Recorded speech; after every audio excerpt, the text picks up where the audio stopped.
उत्तराखंड में आज से यूसीसी यानी कि यूनिफॉर्म सिविल कोड लागू हो गया है और इस तरह से उत्तराखंड यूनिफॉर्म सिविल कोड लागू करने वाला पहला राज्य बन गया है। लेकिन इसके लागू होते ही कई सारी चीजें हैं जो अब आज से बदलने जा रही है। लेकिन इससे पहले आप ये देखिए कि कई तरह से जो विचार विमर्श है, जो कमेटी बनाई गई थी, उसने कई लोगों से इस पर विचार विमर्श किया। मतलब लोगों के जो तमाम सुझाव हैं वो उनसे लिए गए, लोगों को जागरूक इसके प्रति किया गया और इसे लागू होते के साथ ही अब वो क्या चीजें बदलने वाली है। आज एक पोर्टल भी लॉन्च हुआ है, तो उस पोर्टल में इस बाबत जो तमाम जानकारी है वो आप देख सकते हैं। लेकिन क्या कुछ बदलाव अब इसके जरिए, इसके आने के बाद हो गया है, हम आपको वो बता दें कि सभी धर्म समुदाय में जो शादी ब्याह है, तलाक है, गुजारा भत्ता है और विरासत के लिए समान कानून होंगे।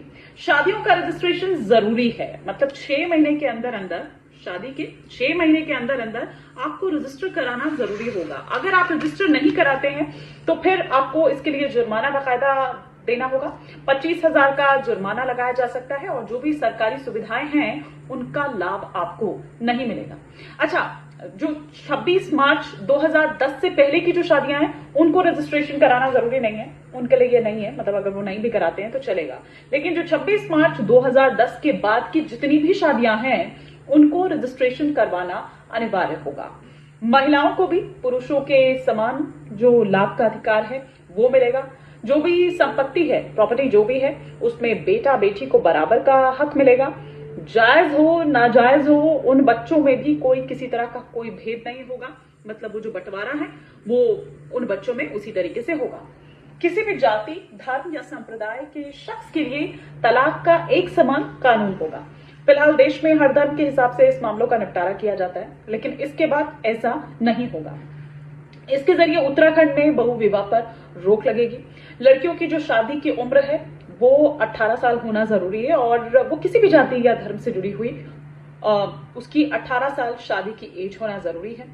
हलाला जैसी जो प्रथा है वो इसके बाद बंद होने जा रही है।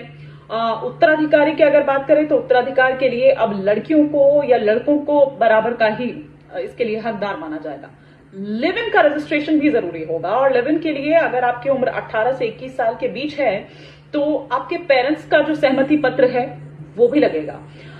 यूसीसी से जो नियम कानून, मतलब अगर शेड्यूल ट्राइब को बात करें तो इन नियम कानूनों से शेड्यूल ट्राइब को बाहर रखा गया है पूरी तरीके से। इसके अलावा ट्रांसजेंडर जो भी धार्मिक मामले हैं, जैसे कि पूजा नियम या जो भी परंपरा है, उनमें किसी तरह की कोई छेड़छाड़ नहीं की गई है।